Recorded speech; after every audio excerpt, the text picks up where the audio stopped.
Делаю это сначала на английском, а потом на русском, okay? Okay, we're rolling. Fire at will. Okay, today's date is the 19th of June, 19th of July 2024. My name is Crispin Brooks. I'm interviewing Alla Asovskaya on behalf of the USC Shoah Foundation. We are located in San Francisco, California, United States of America, and the language of this interview will be Russian. Сегодня 19 июля 2024 года. Меня зовут Криспин Брукс. Я провожу интервью с пережившей Холокост Аллой Асовской от имени фонда Шоа при Университете Южной Калифорнии. Это интервью находится в городе Сан-Франциско, штат Калифорния, страна США. Язык интервью будет русский. Very good. Okay. Алла Марковна, если вам надо делать перерыв в середине интервью, просто скажите, и мы сделаем перерыв. По любой причине не надо нам сказать, просто надо спросить. Нет, пока не надо. Окей.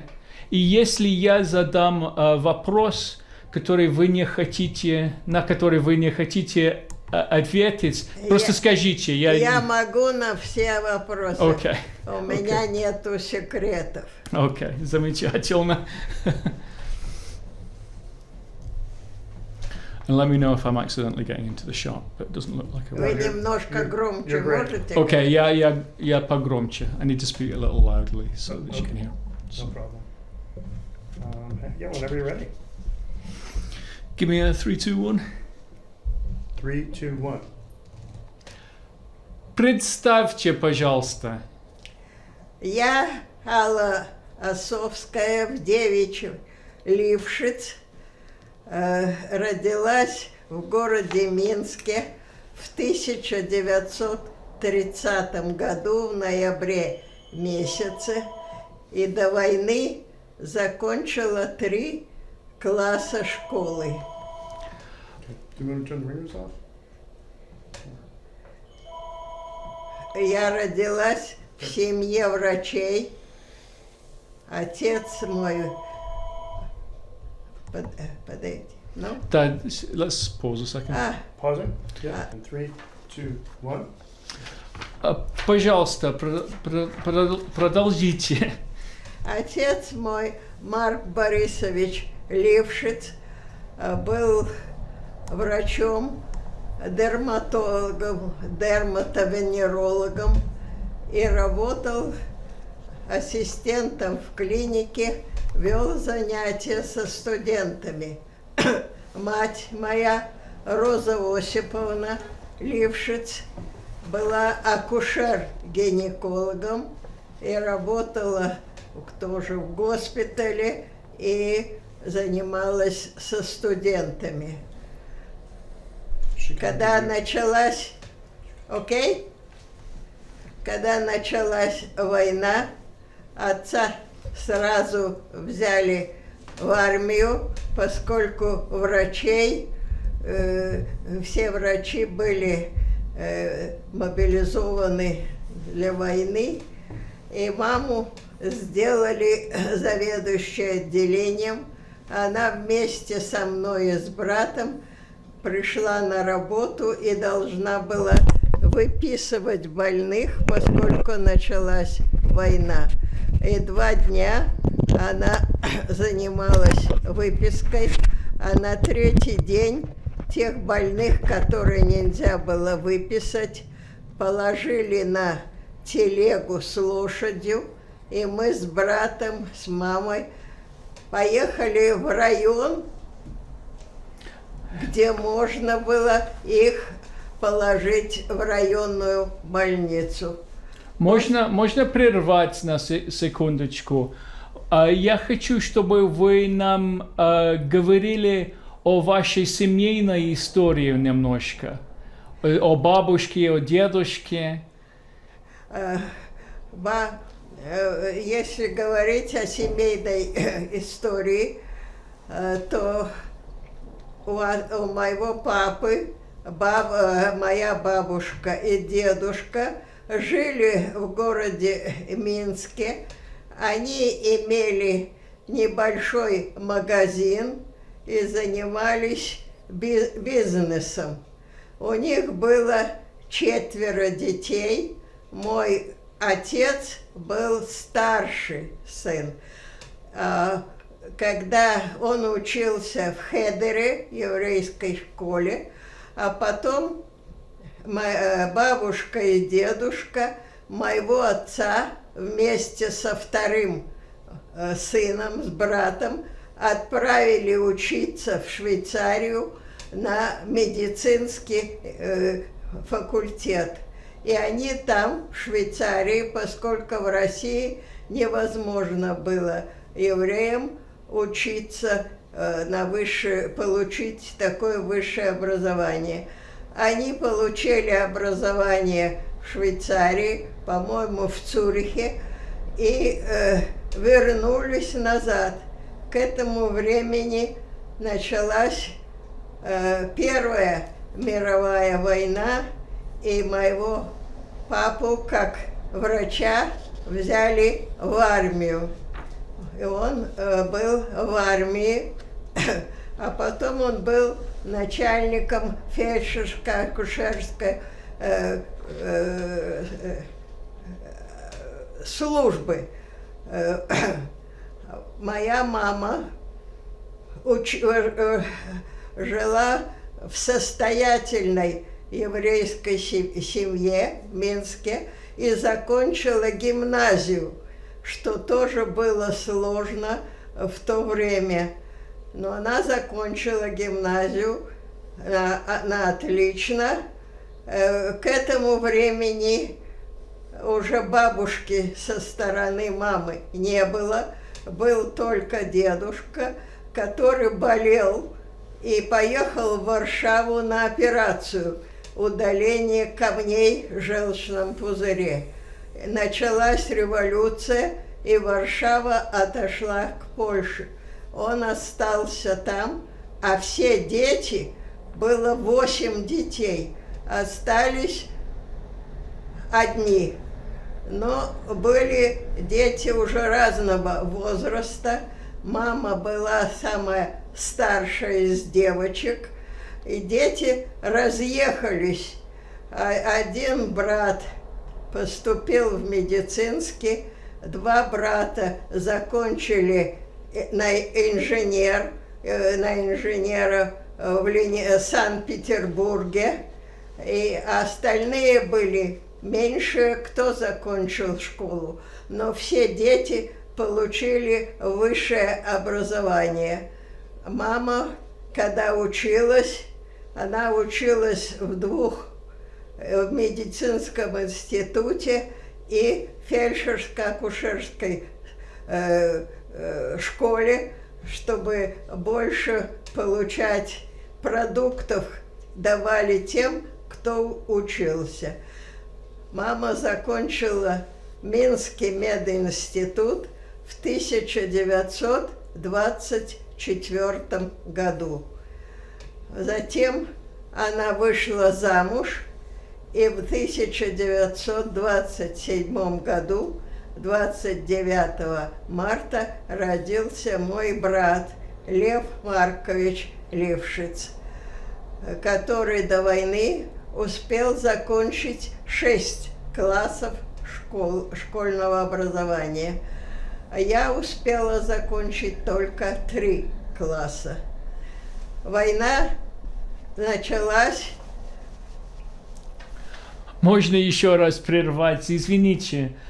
Я хотел немножко остаться, но на довоенном времени это очень интересно. На довоенном? Нет, довоенный период. Я говорю, довоенный период. А какие у вас самые ранние детские воспоминания? Самые ранние детские воспоминания, я думаю, 4 года мне было, когда меня определили в детский сад. и папа или мама меня отводили утром и во второй половине дня забирали. Ну, а когда я была в детском саду в самой старшей группе, нас перевели сразу в школу. Тогда в России, ну, в Советском Союзе, дети начинали учебу с 8 лет. Но поскольку я была в детском саду, и мне еще не было 8, было нулевой класс, а потом уже 1 класс. И я закончила 3 класс, мне еще не было 11 лет, а было 10 лет и 7 месяцев, когда началась война. А, пожалуйста, вы помните свой адрес, где вы жили до войны? Мы жили до войны, город Минск, улица Интернациональная, дом, я точно не помню, квартира 3, по-моему. И опишите, пожалуйста, эту квартиру. Когда-то это была большая квартира, которая состояла из 4 комнат, кухни, веранда была, балкон был. Но после революции эта квартира была разделена на 2 квартиры. И мы занимали только 2 комнаты, коридор и туалет. Кухню и 2 комнаты занимали соседи. Значит, квартира была довольно просторная, с большим балконом, высокими потолками, окнами. В общем, можно сказать, в центре города, угол Интернациональной и улица Ленина. Ну, так что жили мы, в смысле материального положения, жили хорошо, поскольку и папа, и мама работали, и у нас даже была женщина по уходу за детьми. Вот. Родители моей мамы, как я уже сказала, бабушка умерла до войны, до революции, а дедушка остался в Варшаве. И у нас не было ни дедушки, ни бабушки в Минске. Эти жили уже в Крыму, в Симферополе, поскольку папин младший брат закончил мединститут и получил направление в Крым, в еврейский колхоз, и это районная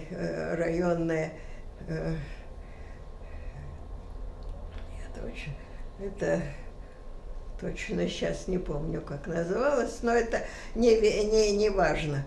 Вот. А затем, перед войной, он работал в министерстве и получил в Симферополе хорошую большую квартиру, и они все переехали в Симферополь. Мой дядя с женой, с двоюродным братом, бабушка и дедушка. И они жили до войны. Затем дядя попал на фронт. Он был врач с хирургическим уклоном, а у меня отец был начальник венерологического госпиталя, так как к концу войны было очень много больных, венерологических больных. Наших солдат заражали, и, в общем, они лечились. Был очень большой госпиталь, и в последнее время он находился в Польше, и я к нему приехала к отцу, он меня забрал, я там была целое лето, и оттуда мы встретили еще моего дядю, врача, и мы были в Берлине сразу после освобождения, когда Берлин еще состоял из 4 частей: американской, английской, французской и русские части. Значит, я там находилась. Ну. Опять до войны, каковы были отношения с соседями в квартире? С соседями? Да. С соседями у нас были очень хорошие отношения. Мы фактически, эта квартира была разделена на 2 квартиры, и мы пользовались иногда их кухней, они пользовались нашим туалетом. Во всяком случае, мы были в очень хороших отношениях. И когда началась война, мы с мамой, значит, пошли на работу. И когда мы находились в госпитале 2,5 дня, затем вот в районный центр эвакуировали больных. Острашицкий городок назывался, 20 километров от Минска. Затем мы думали, что мы сможем эвакуироваться, но когда мы попробовали поехать дальше, впереди нас уже оказались немецкие войска. Некоторые... Можно, извините, можно еще раз остановить вас? Я хочу немножко подробнее знать о периоде до войны. С кем вы дружили до войны? Ну, до войны я дружила с одноклассниками, но в детском саду там дети, конечно, все были вместе, а затем в школе мы дружили, у меня были подруги разные, мы не знали национальностей, все дружили друг с другом. Вот у меня было несколько подруг. Одну потом я после войны встретила. Она оказалась родственницей моего мужа, двоюродной сестрой. Роза Гуревич, такая девочка. Ну, еще я не всех, конечно, помню девочек. А вы помните какие-нибудь спектакли или фильмы, которые вы видели в детстве? Ну, спектакли мы ходили, нас в школе водили в на детские спектакли, на Новый год. Мы в школе отмечали, елка стояла. Ну, а так, в общем-то, мы были еще небольшими такими детьми, и только уже когда в 1940 году часть Польши отошла к Советскому Союзу, и я была в лагере под Гродно, то мы попали в Гродненский детский театр, нас водили. Это был пионерский лагерь, школьный лагерь. Ну, там были дети и 7 лет, и 9 лет, и мне было уже почти 9,5 лет. И нас водили, я была в лагере, там была большая река, нас водили купать, вот, и были дети из Польши тоже в лагере. Их было немного, но они тоже попали в лагерь. А дома на каком языке вы говорили? Дома? Или с детьми? Ну, и дома сначала. Дома мы разговаривали только на русском языке. Мама с папой иногда разговаривали на идиш. это еврейский язык, местечек. Тогда иврита никто не знал, но идиш папа закончил еврейскую школу, а мама в большой семье приходил учитель и учил их еврейскому языку, идиш. Поэтому они дома между собой иногда разговаривали на еврейском языке, но в основном мы разговаривали все на русском. Я еврейский язык немножко освоила, когда мы были в гетто. Там в основном многие разговаривали на еврейском языке. А дома вы соблюдали еврейские традиции или обряды? Что? Еврейские традиции вы соблюдали Нет, тогда? еврейские традиции, когда я была уже, не соблюдали. Но мама, когда училась, там была такая только еврейская семья, где в субботу ей нельзя было носить портфель, сопровождала ее женщина, которая у них жила, и в гимназии учились в субботу, вот. И дома у нее соблюдали все еврейские традиции. У папы я меньше знаю, он на эту тему со мной не разговаривал, а мама очень часто мне рассказывала о своей семье.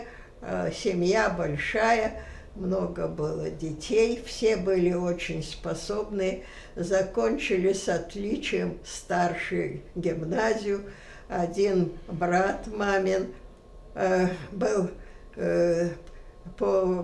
направлен в Германию для продолжения учебы медицинской, и там остался, женился на дочке начальника клиники, и когда началась Первая война, Вторая в 1939-м, они уехали из Германии во Францию, и он в Париже работал, а потом он был нефролог, занимался болезнями почек. А затем в 1941-м они переехали в Соединенные Штаты. У него было 2 дочки, жена, но я его никогда не видела. Вот. И в Америке я одно время пыталась, может быть, найти, но это сложно, а может быть и не очень сложно. Но он был под фамилией Гуревич, это мамина девичья фамилия. Конечно, его уже давно нет. Какое у него имя? Имя... Ой.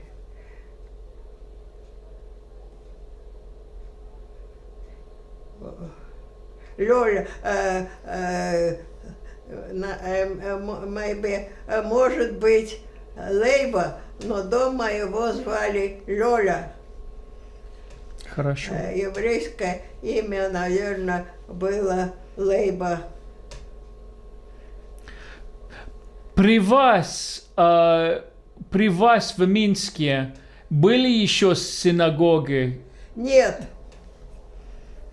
В 1937 году при мне, но я этим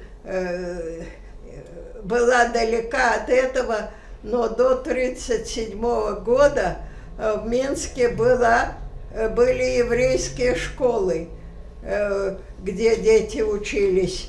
Но я училась в русской школе, а в 1937 году во всех городах закрыли еврейские школы, и даже, возможно, были детские сады, я не знаю, но школы точно. В Минске была 1 или 2 еврейские школы, где учились только на идиш, потому что иврит тоже знали.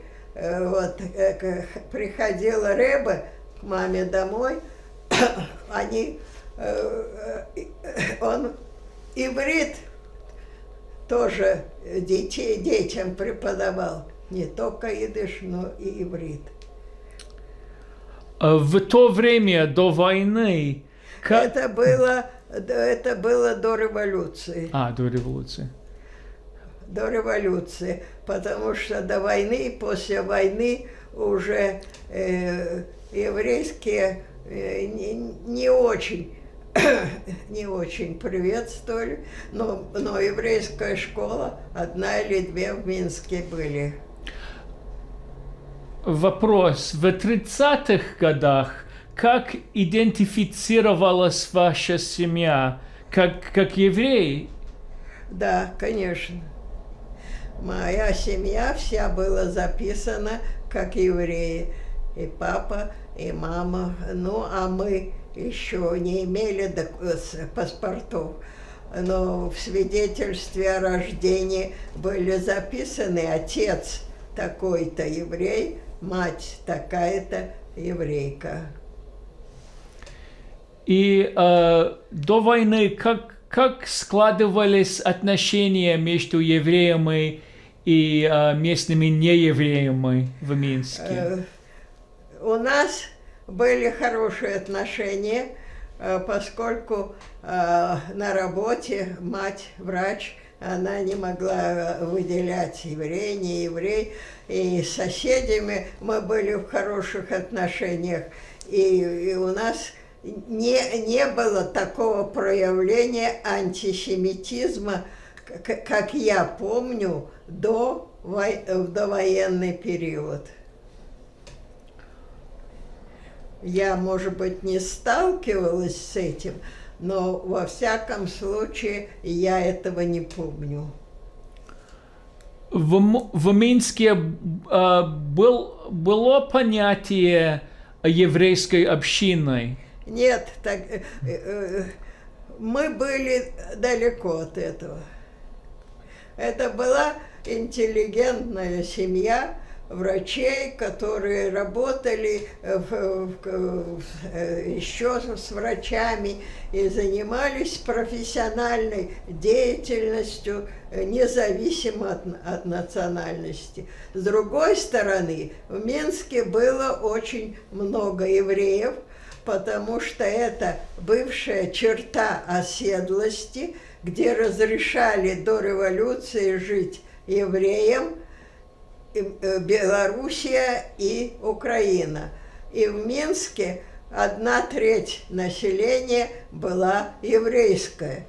И врачей было очень много евреев, в основном были евреи, врачи, преподаватели в школах и в детских, может быть, я не... Но в школах было много евреев, и такого выраженного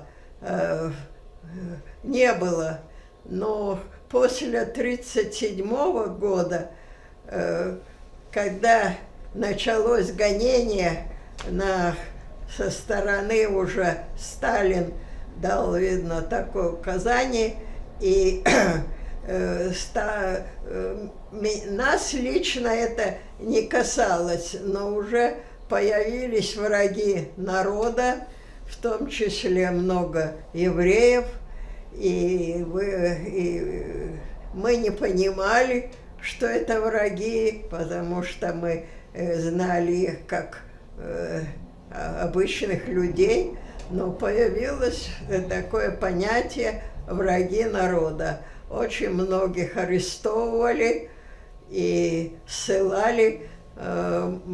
Я лично, конечно, с этим никак не была связана, поскольку я была еще совсем ребенком, можно сказать. Были ли среди членов вашей семьи репрессированные? Вы знаете, среди членов нашей семьи не было. Почему? Потому что мамина вся родня разъехалась, все братья, и еще 2 сестры были, а остальные братья.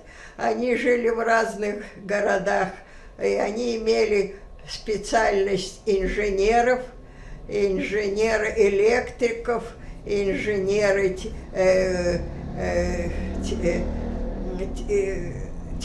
как это,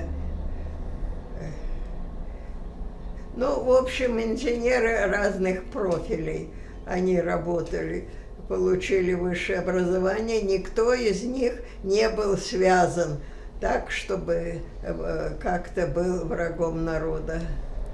А как вообще в вашей семье относились к советской власти? Вы знаете, с нами, с детьми, никогда на эту тему никто не говорил, потому что все очень боялись, и взрослые старались молчать, как потом я поняла. А когда мы были детьми, мы этого не понимали. Вдруг там я училась в классе, где были девочки, у которых родители были арестованы.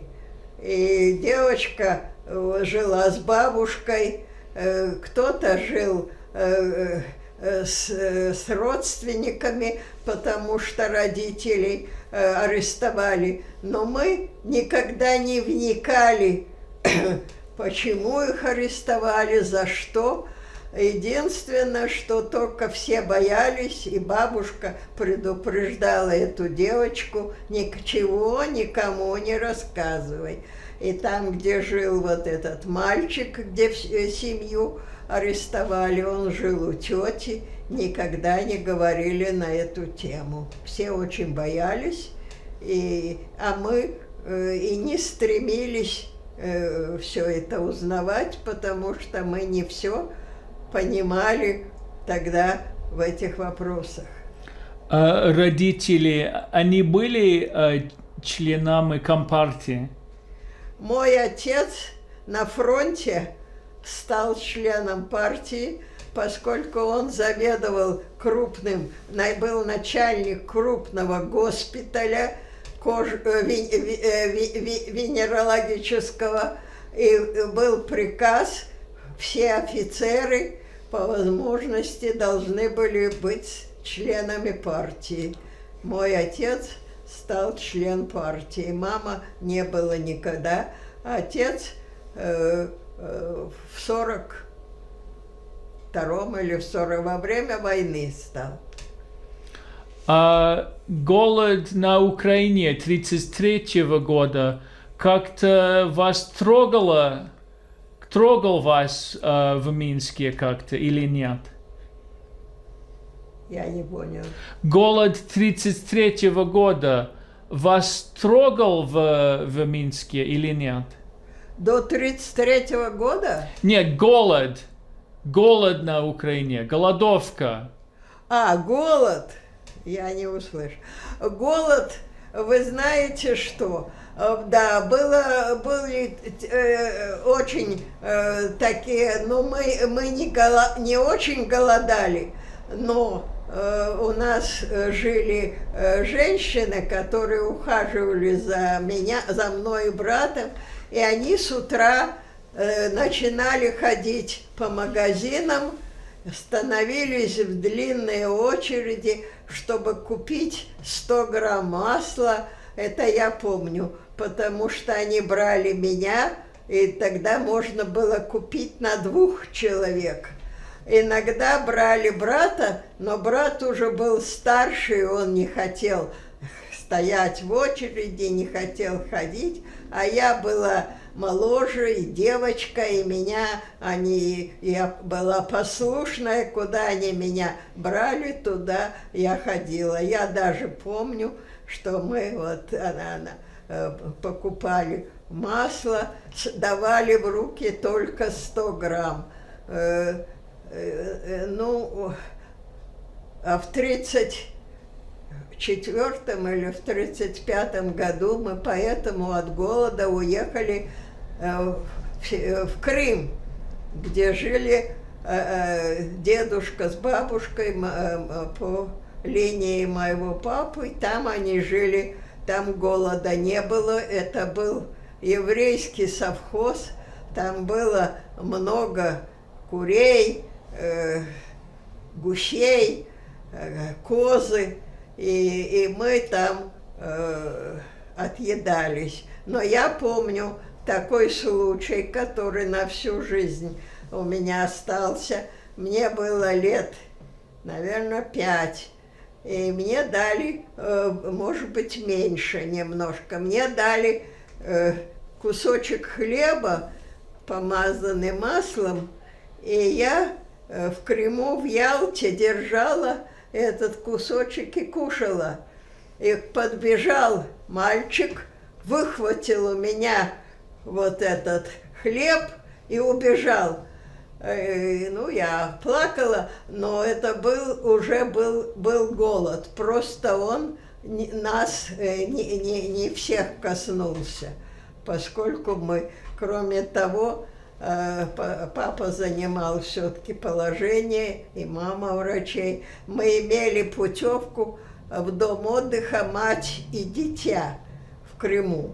И там нас кормили, и мы там отдыхали, водили купать, и вот это мы несколько раз ездили в Крым. А у вас есть еще какие-нибудь воспоминания о довоенном периоде? О чем? О довоенном периоде. Ну, воспоминаний очень много, но я не знаю, что лично вас интересует. Я знаю такое воспоминание, когда мы ехали из Крыма, мне в Крыму купили большую куклу такую, почти такого роста, как я. И когда мы ехали в поезде, то вдруг начался пожар. И Лёва брат был старше, он схватил эту куклу, думали, что это я и маму, и выскочили на перрон. А я осталась в поезде. Но потом проводницы ходили, проверяли все вот это, может быть, кто-то остался, и меня нашли и спасли. Вот такой был такой случай. Вот. Ну, а вообще воспоминания были детские воспоминания детского сада. Так я дружила с соседкой, девочкой. Мы приходили из сада, мы гуляли, там у нас был близко сквер. Мы на сквере гуляли. И потом, когда я уже в школе училась, так мы гуляли, там было несколько скверов, один большой сквер был против моей школы, и мы иногда там гуляли. Там была очень хорошая скульптура, такая известная, мальчик, французская, мальчик, и был водопад как бы, и он мочился, писал, вот стоял, и такая была, в общем, известная скульптура называлась, и мы там гуляли возле этого бассейна, если можно сказать, там вода все время циркулировала. Ну, вот такие детские воспоминания, а школа началась, мы приходили, мы делали уроки, надо было сделать уроки, надо было потом уже поиграть. Я занималась музыкой, приходила учительница и со мной учила, вот. Так что мы были просто все заняты. А как вы узнали, что началась война? Как мы узнали, война началась в воскресенье, 22 июня 1941 года. В 12 часов по радио выступил Молотов такой. Молотов был министр иностранных дел Советского Союза. И он выступил и сказал, что в 4 часа ночи враг, немцы, не объявляя войны, начали бомбить город Киев в 4 часа утра. есть песня «Ровно в 4 часа Киев бомбили, нам объявили, что началась война». И началась война, мы не поняли, что это вначале такое, но потом сразу папа получил документ, что ему нужно явиться в военкомат, военный, это в понедельник утром.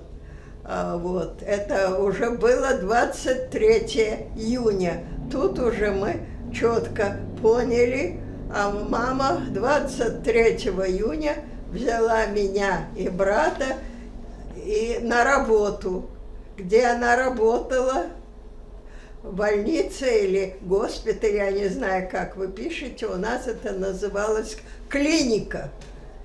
И маму, я вам уже рассказывала, сделали заведующей отделением, и она должна была выписать всех больных, а тех, которых невозможно было выписать, значит, мы дали лошадь и подводу и повезли в Острашицкий городок.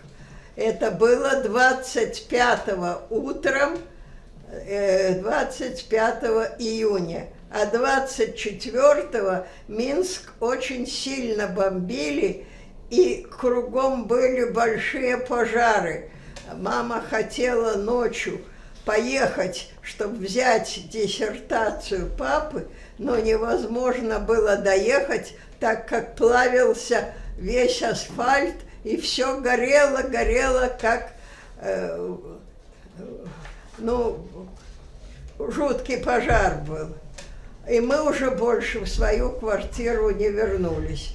И когда нас немцы назад послали, мы пешком дошли до Минска, квартира наша сгорела, но вот эта соседка, которая с нами была, как бы, ее дети эвакуировались, а она нас взяла к себе, она жила в квартире сына, флигель. И в одной комнате мы поместились, я, мама и брат, а в другой она. Это был уже это был конец июня 41 года. И весь июль мама пошла работать в больницу врачом. И уже в июле на всех стенах было написано: евреи должны носить круглые латы определенного размера спереди и сзади, ходить только по проезжей части, не по тротуару, не разрешали по тротуару. И с 1 августа все евреи должны жить на определенных улицах и переулках. И был написан список, где можно было евреям жить с 1 августа. Никто в июле, я не помню, чтобы кто-то носил латы, люди не признавались, но с 1 августа люди потянулись, кто имел какие-то вещи, у нас ничего не было, абсолютно все сгорело дотла, только в том, в чем мы пришли, и у нас ничего, ни квартиры, мы просто пошли в тот район, я могу снять очки, наверное, в тот район, где они были помечены, что будет гетто, и мы оказались на Столпецком переулке. Столпецкий переулок. Мы шли втроем, и вдруг из-под ворот, и вдруг вышла женщина и сказала: «Роза Осиповна, Лившиц, вы спасли мою жизнь. Я буду спать на полу, но я вам уступлю свою кровать». И она нас привела в свой дом небольшой, маленькую комнату, где была только большая кровать, малюсенький столик и 2 стула.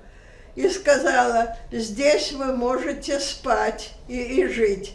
так как у нас ничего не было, они были возчики. Вы знаете, что такое балаголо? Нет? Не знаете? Это на лошади развозили. И когда началась война, они могли из магазинов привезти крупу. В общем, у них были некоторые продукты. И каждое утро она варила маленький горшочек каши и приносила нам в комнату на целый день. А мама пошла работать в больницу. В гетто было 2 больницы. До войны это были детские... Я, может быть, громко кричу, нет? До войны это были детские сады. И там была обычная больница в одном саду, а напротив была инфекционная больница, куда клали больных с тифом, с оспой, ну, инфекции, которые. И мама пошла на работу в больницу, в обычную больницу. И там она до вечера была, она там давали, уже к этому времени был Юденрат, еврейский комитет, а в гетто было больше 100 тысяч евреев, включая тех, которые из местечек, окружающих Минск, это уже были маленькие городочки, но когда-то это были местечки, и всех их в Минск согнали. Опять, ладно. Вот. И всех их привезли в Минск. И поэтому было очень много народу, значит, а вечером кушать нечего было, но маме в больнице давали суп, такую баланду, больные там, которые лежали, им привозили немножко супу и несколько кусочков хлеба. И она могла принести то, что ей давали, домой, пару кусочков хлеба. И вот так это было до 30 сентября 1941 года. Подождите, а что до этого, что делали вы с братом? Когда мама работала, что вы делали? Мы сидели в этой комнатке, мы боялись выходить, потому что уже немцы были, гетто было окружено колючей проволокой, все. И с той стороны проволоки ходили полицейские с собаками, и нельзя было выйти никуда. И мы очень боялись, и мы сидели в этой комнатке, может быть, немножко выходили там чуть-чуть во двор, но мы в основном никуда не ходили, мы только сидели и ждали маму. А в сентябре, 30 сентября 1941 года ночью началась первая облава. Окружили полностью гетто, и были, наверное, большие части немецкие и полицаи. Они заходили в каждую квартиру, и мужчин, и мальчиков старше 16 лет забирали и выводили их в машины или в автобусы, мы же не видели. Но к нам пришли тоже ночью, в этот день 30-го, и у нас в этом домике, которое нас приютило, жила она с семьей, сестра с семьей и брат с семьей ее. Забрали всех мужчин, мужей и брата, и подростка, мальчика лет 16 ему было. Их всех забрали и вывезли, их вывезли из гетто.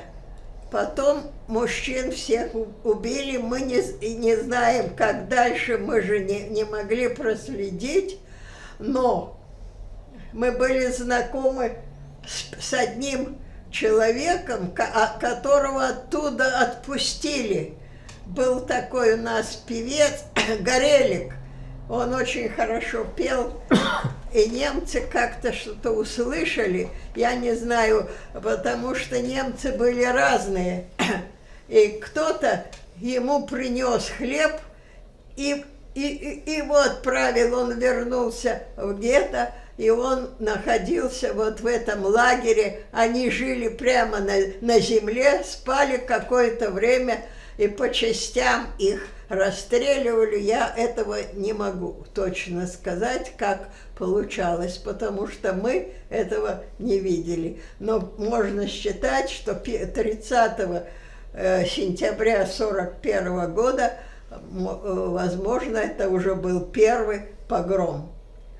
А 7 ноября 1941 года, поскольку район был большой, больше 100 тысяч человек, все ютились, в такой комнате жило и 5 человек, и 6, и по-всякому.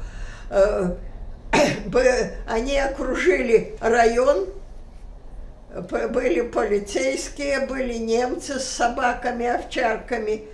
И был первый погром 7 ноября 1941 года. Им нужно было 20 тысяч убить. Вот. И они вывезли этих людей из Минска, вывезли их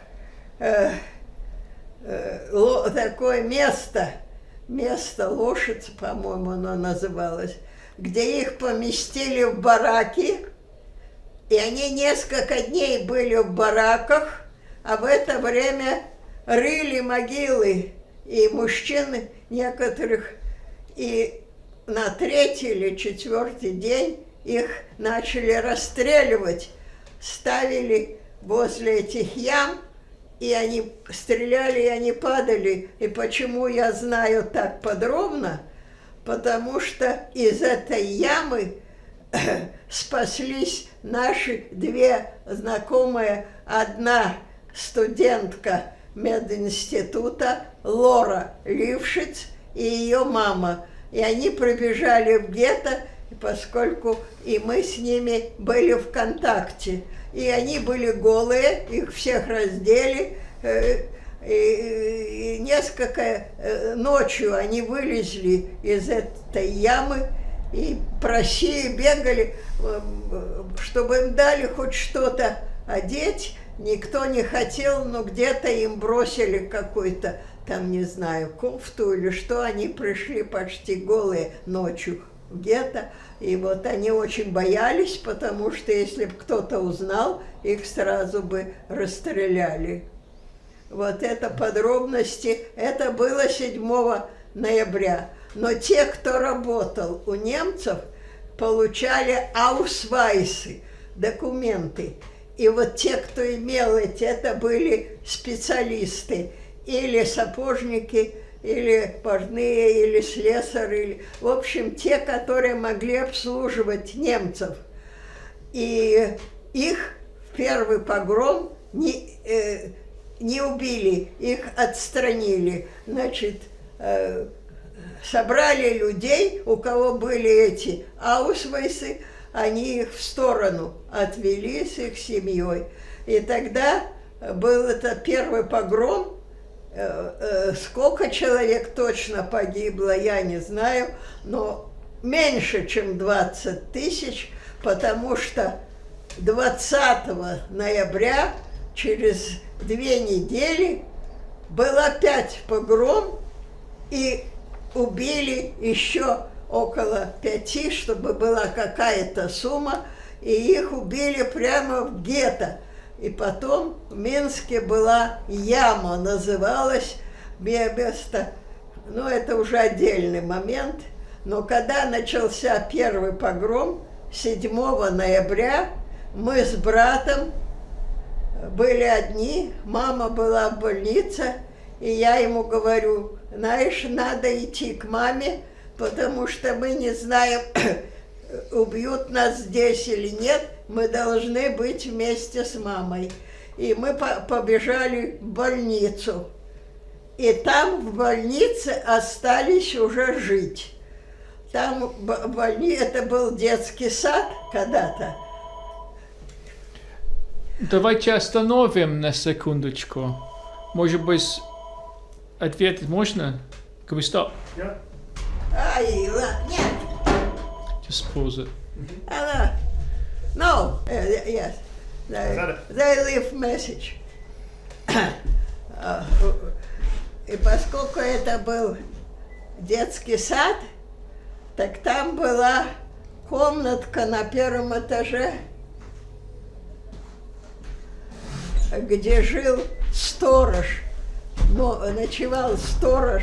Я почему так подробно это рассказываю? Потому что это нас спасло. И там была комнатка сторожа. Она имела свой туалет, но во время войны все было, не было, и это забито было. А дырка, чтобы войти в туалет, была закрыта большим шкафом, таким плотным шкафом, чтобы оттуда не было сырости. И в этой комнатке маленькой мы жили, там стояло 2 кровати. Значит, в одной кровати мы спали, мама, я и брат, мы спали валетом. Он спал тут, а мы с мамой тут. Ну, его ноги, ну вот так, его голова, а тут наша голова. И мы так всю войну. А в другой кровати спал другой доктор, Бенсман такой, доктор Бенсман. И вот мы остались жить в этой комнатке и жили уже при больнице. Тогда можно было что-то, мама могла принести нам покушать, когда ей там давали что-то. И мы, это уже, а 20 ноября 1941 года был второй вот этот погром, который они не добрали. И там, я не знаю, сколько тысяч, 5 или больше, были расстреляны прямо недалеко от гетто. Там строили дом, и была большая, и вот в эту яму были эти люди там расстреляны. Потом был погром 2 марта 1942 года. Тогда он был другой погром, иначе он проходил. Уже в 1941 году все, как только организовали гетто, был указ, что все должны идти на работу. Женщины и дети там старше 15 или там 14 лет шли колоннами. Колонны были, утром надо было прийти на площадь, там была такая юбилейная площадь, и там каждая колонна имела свое место. Надо было прийти к 8 часам, и в эту колонну сопровождал немцы, собака и полицейские. Сколько человек было записано, все должны были прийти и идти, и потом в разные места города работать. Кто на вокзал, кто развалины. Минск был весь в развалинах после бомбардировок, после всего. Нужно было развалины, потом нужно было... работали люди в разных местах, куда посылали, какая уже была в Минске рада такая, где полицейским или немцы давали какие-то наряды. Кроме того, была немецкая жандармерия, в общем, уже была власть немецкая. которые эти колонны распределяли. И вот 2 марта 1942 года люди шли с работы в 5 часов, утром шли на работу, а в 5 шли опять колоннами назад в гетто. И все колонны заворачивали и в душегубки. И вот тогда был 3-й или 4-й погром, когда ликвидировали, может быть, больше 20. Мы можем делать маленький перерыв. Ну, И там... я еще могу... Я могу еще поговорить. Stop? Yeah, just a quick stop. Yeah. Okay, I'm rolling again. Окей, продолжайте, пожалуйста. Значит, мы остановились 2 марта 1942 года. Вот это был большой погром, где было убито много работающих. Там, я не знаю, сколько тысяч, может быть, больше 20, а может быть еще. Кроме того, где-то постоянно убивали то за то, то за это. Но если говорить по погромах, то вот это был погром вот 2 марта. А затем был большой погром, в котором мы попали. Это был 28 июля 1942 года. Он длился 4 дня. И тогда почти все гетто было ликвидировано. Мы попали в этот погром, значит, он шел 4 дня. 2 дня он был в одной части гетто, а потом 2 дня в другой части. И мы попали во вторую часть. К этому времени уже Лёва работал в колонне, ходил на работу, ему уже был, это был 42-й год, ему уже было 15 лет, и там давали похлебку и давали что-то, кусочек хлеба, и потом вообще заставляли работать. И, значит, Лёва был на работе все эти дни. Те, кто был в колоннах, их в гетто не привели. Все остались там, где они работали. На земле, на полу, на асфальте, где можно было. Лёва был, значит, в колонне. А мы с мамой были в гетто. А эта больница, в которой мама работала, это детский сад, она была двухэтажная. Значит, внизу там, ну, дети раздевались, вот сторож жил, все. А на 2-м этаже были комнаты, где с детьми, и там это были палаты, где лежали больные.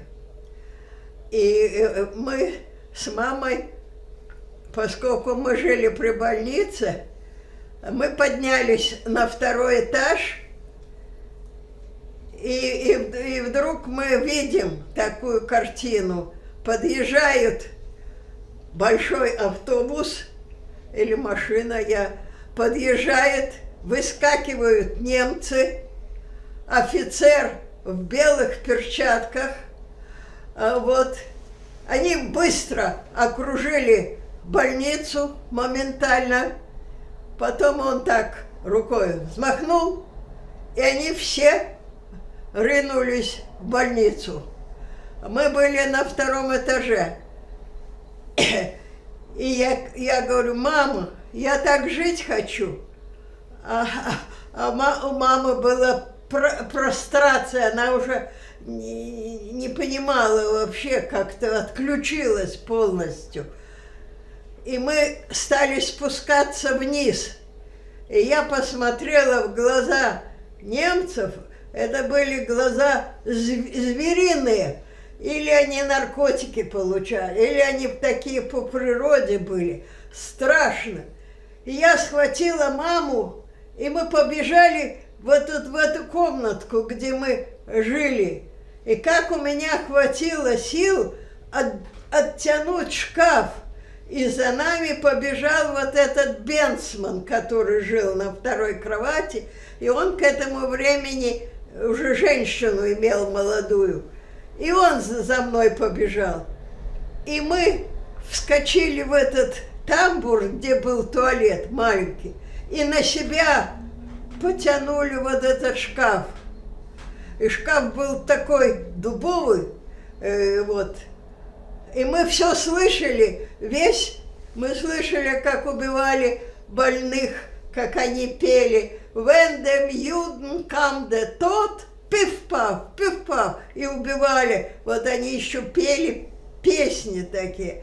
И всех вывели, и по дороге мы слышали, как убивали, а остальных в душегубке.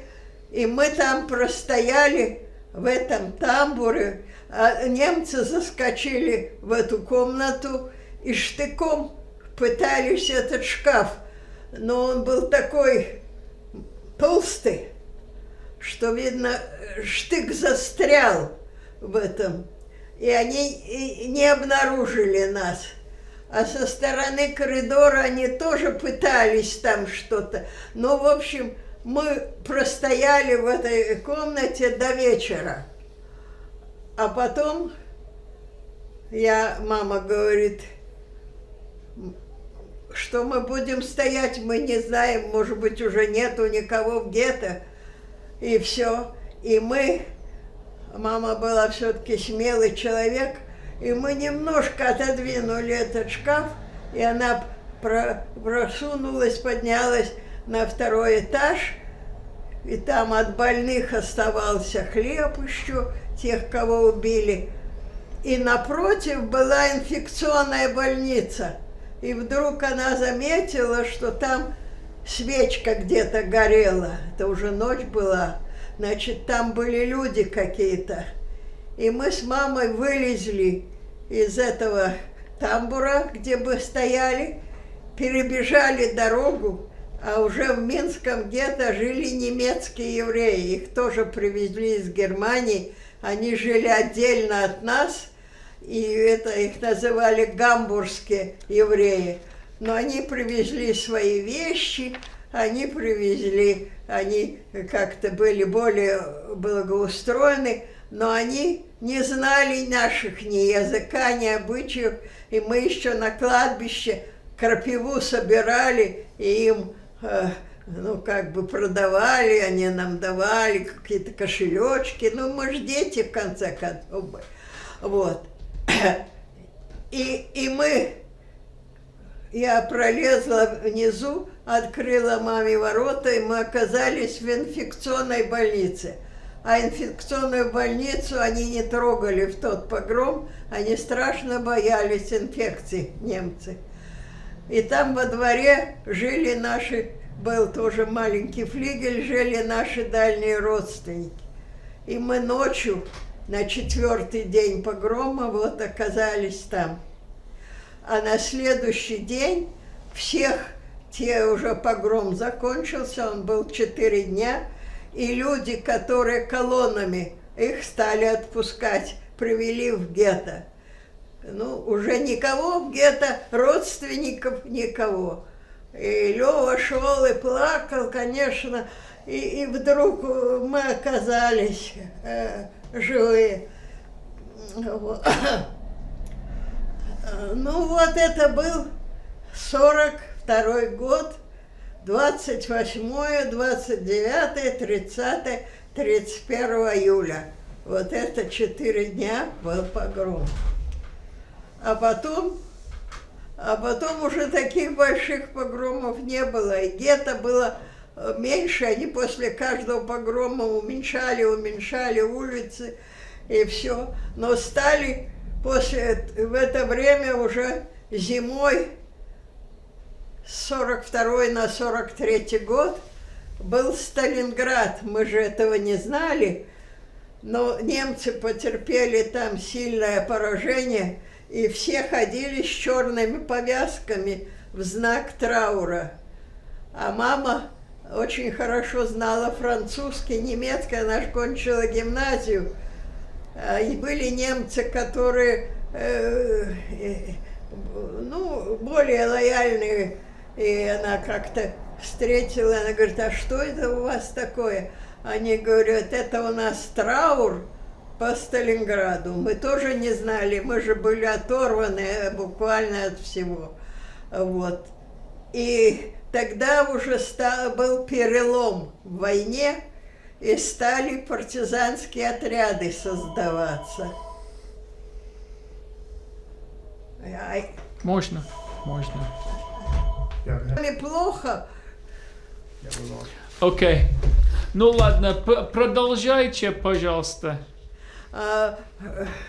Уже началось партизанское движение в Беларуси, оно было очень развито. Налибоцкая пуща, это часть Беловежской пущи, там начали создаваться отряды партизанские из пленных. Многие пленные в свое время смогли, ну, немцы первое время разрешали, если женщина в деревне говорила, что вот это мой муж тут, такие разрешали забрать. И многие вот так оказались вне лагеря. И потом они, создавая в этих партизанских отрядах, там стояло много отрядов. Но и начали евреи из гетто тоже пытаться. Но приходили дети, бывали проводниками, которые туда приходили, потом брали, все это было в секрете, группу. Их ловили, многих по дороге убивали. А кроме того, если из квартиры или из дома кто-то уходил, партизаны, то ночью приезжали машины, всех выгоняли, ставили у стенки, всех расстреливали из этого дома. И много лет еще я не могла слышать вот этого звука, потому что подъезжали эти, рядом дом, еще дом, еще дом. И в общем, утром уже только лужи крови были, и много очень погибло где-то. Потом, когда стали организовываться вот эти отряды партизанские, им нужны были врачи, потому что партизаны ночью там взрывали и попадали их. Потом была большая облава в Налибоцкой пуще. Были прямо войска немецкие окружили. И много очень погибло людей. Вот этот Бенцман с женой погиб, потому что там был госпиталь, они вырыли такую, как бы, больных, раненых нельзя было. Но собаки нашли по запаху. В общем, очень много немцев, в том числе в отряде Зорина. Они просили... Нас еще не было тогда в отряде Зорина. Это был май 43-го года, в мае. И вот апрель-май, по-моему, нас еще не было, но отряд Зорина уже существовал. И тогда в болоте они просидели несколько дней, голодные, мокрые, просто в болоте сидели. И тогда Зорин, там были дети, в отряде Зорина было много сирот, детей, которые родители погибли в гетто, а дети смогли убежать. И какой-то мальчик, я не знаю, но он, все сидели, молчали, боялись же облавы этой. А он что-то, в общем, Зорин приказал его не то задушить, не то. И когда Зорин приехал в Израиль уже, то ему вспомнили этот случай. В общем, там целое вот это дело было. Ну, конкретно конкретно уже стали вот партизанские. Но евреев отряды не брали почти. Им нужно было такие молодые люди и с оружием. Где было евреям эти оружия и как они могли. И, конечно, это очень многие погибли. А так как были нужны врачи, вдруг гетто, там был начальник гетто, немец такой с огромной собакой, а от еврейского Юденрата был Эпштейн такой. Он выполнял все функции, то, что тот. И вот этот Эпштейн, была команда всех врачей, они собрали там в Юденрате. И этот немец, и всех должны были убить, потому что они боялись, что эти врачи начнут уходить и оказывать помощь, тем паче, что уже многих. И этот Эпштейн подошел к этому немцу и говорит про маму, а мы с Левой бежали сбоку. И он говорит, this Frau must be free. Эта женщина должна быть свободна, потому что мама была гинеколог, а этот уже врачей почти не оставалось в гетто. А этот Эпштейн, там у него всюду какие-то женщины были, девушки, я знаю, и ему нужен был врач-гинеколог. И он подошел к этому немцу и сказал, и в общем, два или три врача тот освободил, остальных всех убили. И после этого случая мы решили, что нам надо как-то спасаться, потому что дальше уже невозможно, уже точно вот. А были, вы знали о существовании партизанских отрядов? Я имею в виду, после вот этого 4-го погрома 28 июля 1942 года, до того, как вы убежали, вы знали об этом? Мы знали, но мы боялись даже на эту тему говорить. Я же говорю, подъезжали к каждому дому, если кто-то из этого уходил, всех расстреливали, всех подряд. Как мы не...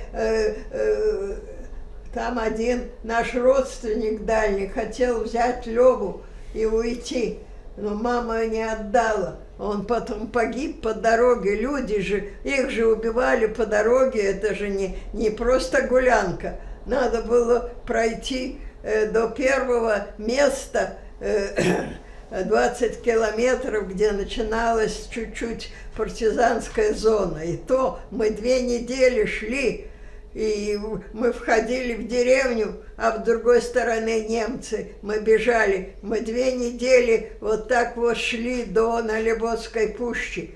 А как из территории гетто вы убежали? Как это было? Как было с территории гетто, а я вам скажу как.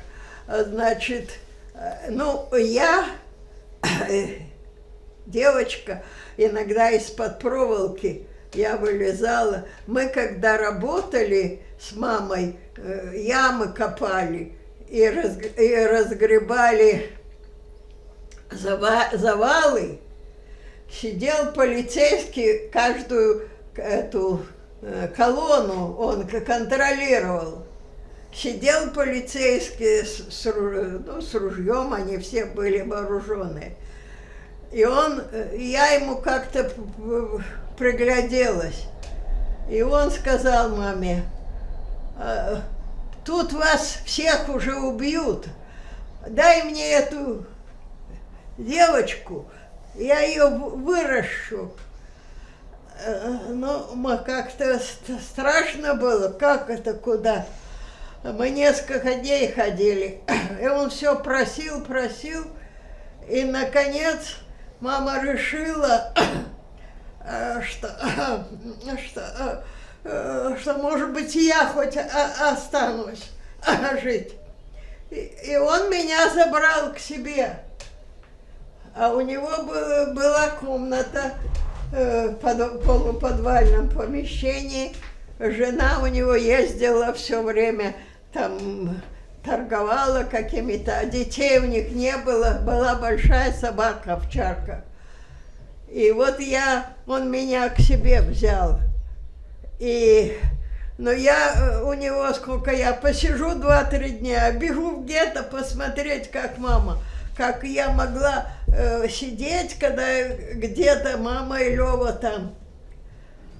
А потом, уже когда вот это все, я вообще ушла от них. Я прожила у него, я не знаю, может быть, полгода, может быть, вот.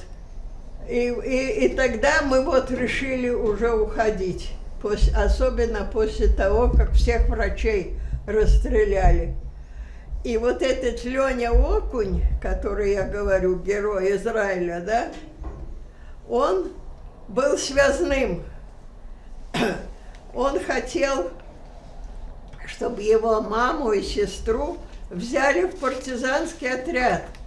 Они же евреев не хотели брать.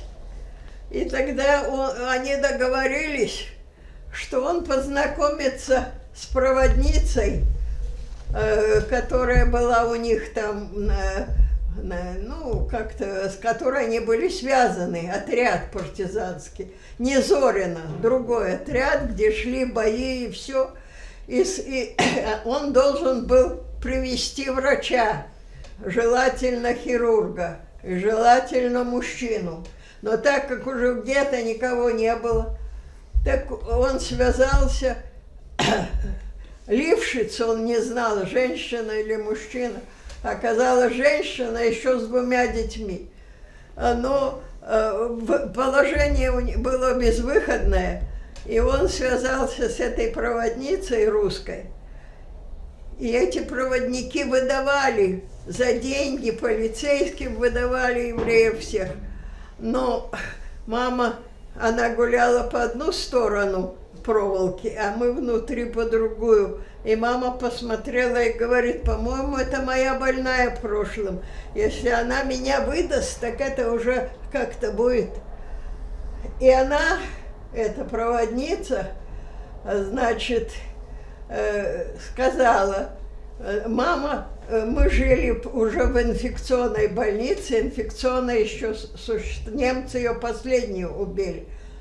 И маме выдали бумагу, что она идет получать дистиллированную воду для аптеки, там при этой инфекционной была аптека, и Леву, что что она имеет право выйти из гетто. И она с этой бумагой вышла, и там эта женщина их ждала и привела, а я и Леня, Леня Окунь, мы из-под проволоки вылезли. И эта женщина привела маму и Леву к себе домой, и она одела маму в какую-то такую коцовейку. Опять? На улице? И дала кошелку ей, что будто бы она ее ведет за грибами, или там это был уже октябрь месяц, или там дала ей кошелку, напялила платок вот так вот а это было холодно. Мы все уже были в кожухах, мы там покупали, кто имел вот эти, такое, знаете, как кожух такой, внутри овчина такая, мех, а сверху кожа. И мы пошли вот так вот, друг за другом, мы с Леней, потом Лева, а потом мама с этой проводницей. И когда мы выходили из города, вдруг немец: come here, на Леву. Мы страшно перепугались. Он посмотрел его кожух, потрогал и отправил. Ему, видно, нужен был хороший какой-то кожух, я не знаю. Вот. И мы вот так вот вышли из города и шли 20 километров, она нас привела в эту зону, уже так называемую партизанскую. И за нами должны были как-то, чтобы врача взять. А Леня, ему уже обещали, что мать и сестру возьмут, и зятя. Он побежал ночью в Минск, чтобы забрать их из гетто. И когда он пришел, уже мама была повешена, сестра, уже гетто ликвидировано было. Мы ушли за полдня до ликвидации всего гетто. Он прибежал, и рано утром он опять уже был здесь, остался уже все без мамы, он уже был сирота, но потом отец на фронте у него нашелся. И вот Леня был на год старше меня, он 29-го года. И вот так вот мы, за нами никто не пришел, и мы сами от деревни к деревне, от деревни к деревне мы шли к пуще, где были, вот мы шли 2 недели. И когда уже мы в этот отряд, который вызывал маму, мы уже не попали, а это потом мы встретили партизана, который на подводе, он нас довез до своего командира уже там в пуще, и тот связался с Зориным, и за нами приехали, и мы были последние, кто пришел в отряд Зорина. Этот Леня был с нами, потом его взял сапожник над ним, там помогал ему. Ну, и мы находились с ноября до июня 44 года. С ноября 43 по июнь 44 года. А в конце июня уже было наступление советских войск, а к этому времени Зорин, немцы стали бежать, в общем, ну, как вам сказать, из плена, убегали. И они через пущу шли. И мы же не знали, мы были настолько... И мы сидели, Лёва чистил пистолет. У нас тоже была собака. А к маме из всех отрядов приезжали больные, потому что врачей не было. И мама оперировала, и мы с мамой по отрядам ездили. И она была на очень высоком уровне, потому что не оказывали помощи никакой. И вдруг мы видим, немцы, собака эта начала лаять. Мы оглянулись, немцы идут. И мы в рассыпную, Лёва побежал в одно место. Мы с мамой побежали за какой-то кустик. Еще сосед там был из отряда, зубной врач с женой, тоже побежал. И они сразу собаку эту убили, потому что она лаяла, тот кустик, где сидел вот этот зубной врач с женой, они убили их, а мы за соседним кустиком остались жить. Вот такая вот была, вот так вот в жизни бывает. И потом, когда они уже прошли, мы с мамой стали Леву искать, и вдруг опять немцы, мы опять где-то спрятались. И вдруг мы слышим: Роза Осиповна, кто-то кричит. Оказывается, Зорин устроил там засаду для этих немцев. И немцы убили наших этих ребят очень многих. А Зорин был ранен в ногу. И у него сильное кровотечение началось. И вот этот человек, который кричал: «Доктор Лившиц!», мы вообще боялись, думали, может, это немец. И он, значит, нас привез там где-то Зорин. Отряд разбежался, потому что немцы же кругом. И мама наложила Зорину жгут. Знаете, что такое жгут? Сильное кровотечение у него на ноге, ранен. Много было убитых наших. Мама такую резиновую такую, в общем, завязала, чтобы не кровил сосуд. Но этот жгут не может быть очень долго, потому что нет питания ноги и все. Но на это счастье вот стали наши войска, появился офицер еврей. И он вдруг увидел евреев тут. И это Зорин. И он дал 2 машины. Одну машину положили Зорина, и мы с мамой сели. И он дал солдата, чтобы в город, в Минск везти. Вторую машину сел Лева. В общем. И мы приехали в Минск. В Ивако только, еще Минск почти не освободили, еще по дороге немцы лежали убитые, а Минск только 3 июля освободили, считается. Но Ивако госпиталь уже передовой стоял, и мы сдали Зорина в госпиталь, и ему эту ногу ампутировали, потому что уже столько времени прошло, пару суток, как вот так вот. А мы оказались среди врачей, это же был Ивако госпиталь, и там нашлась одна, которая маму хорошо знала. И она говорит, у нас есть адрес Марка Борисовича, он живой. И тогда она написала письмо папе, и он через какое-то время смог приехать к нам на 1 или 2 дня он был, потому что мы же были совершенно не устроены, нигде он нас там поселил к каким-то людям, вот, ну, в общем, это уже другая эпопея. Быстрый вопрос. Тогда в партизанах, когда мама работала, что вы с братом делали?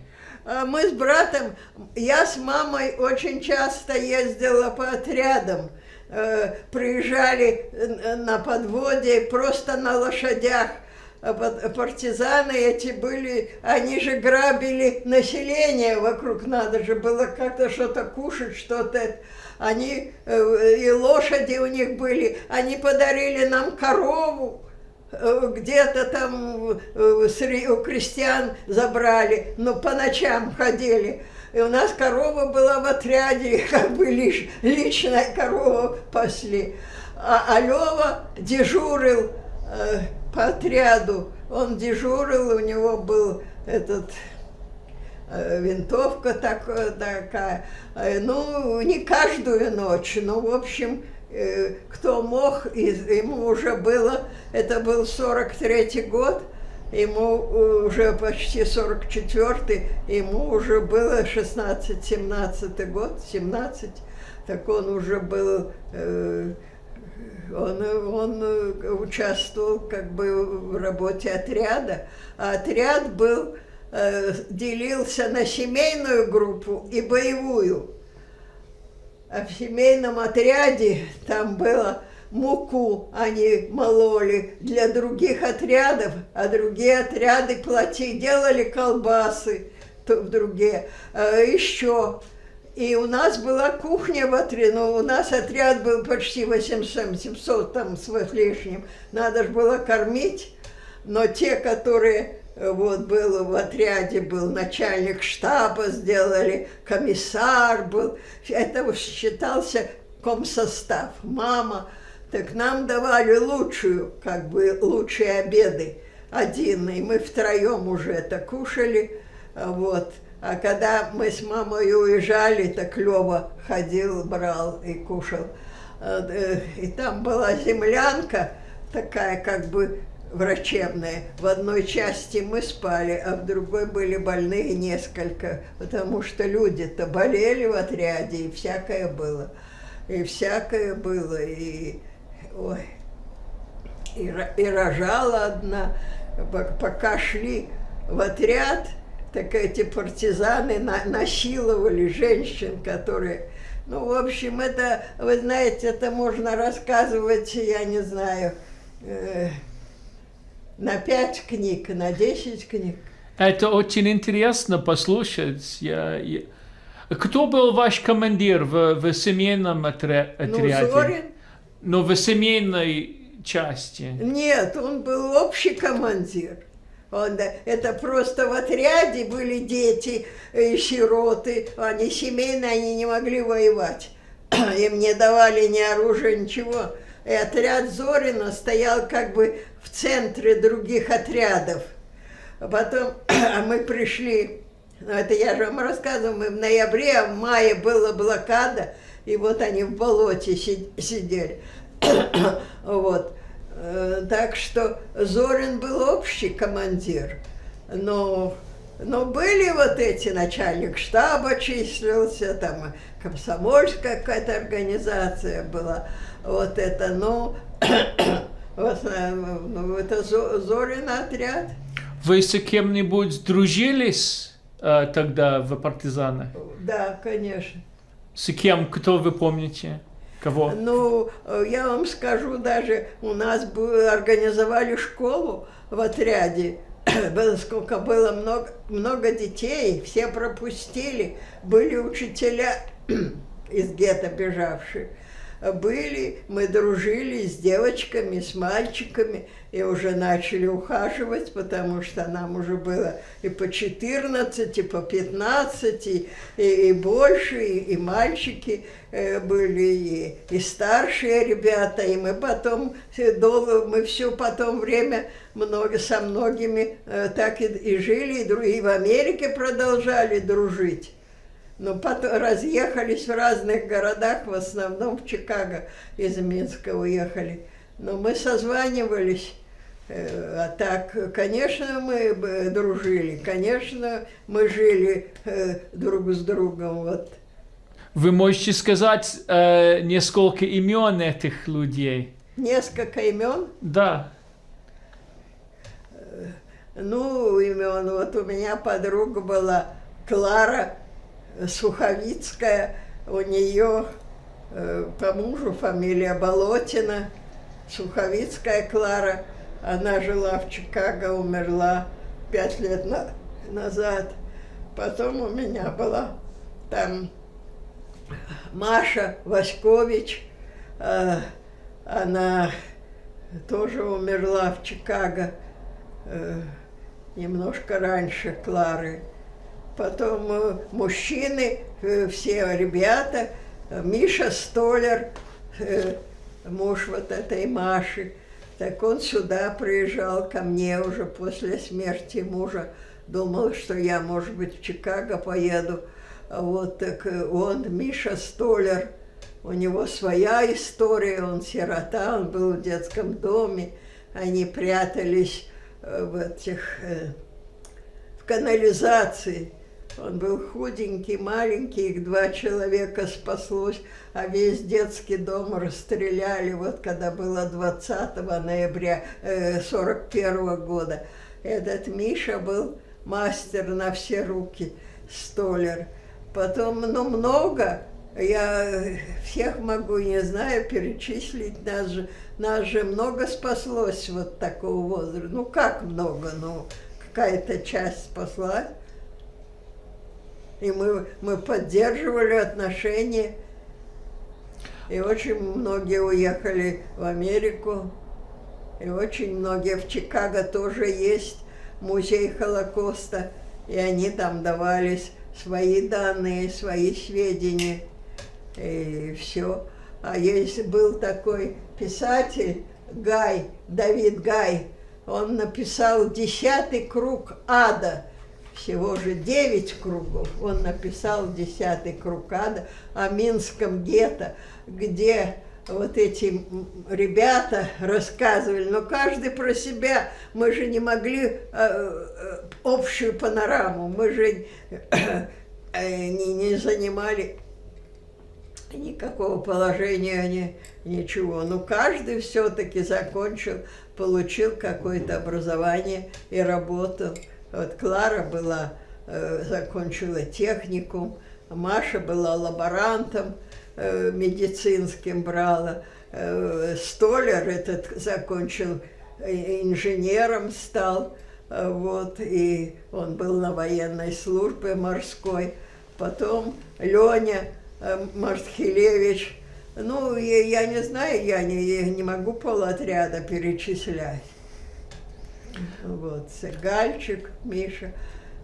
Ну, одним словом, все стали более-не-менее людьми. Опишите Зорина, пожалуйста. Зорина, Да. когда я первый раз его увидела, он вообще-то был член партии, он был в артели сапожной, будто бы я вот эти его тонкости. Это был высокий мужчина, очень интересный, папахи, такой круглая папаха у него была, стройный. Ну, он был очень своеобразный человек, конечно, он был начальник, так он к одним лучше, к другим хуже, но он страшно боялся, например, что маму могут оставить в каком-то отряде, где нужны врачи, чтобы она там постоянно обслуживала всех и все. Поэтому он, когда мама ездила, он нас троих не отпускал. Или Лёва был обязательно, или и меня не всегда отпускала. Он понимал, что мама без детей не останется, как же вытянула детей из гетто и бросит их. Она, конечно, никогда бы этого не сделала, поэтому он нас не выпускал из отряда. Но он относился к,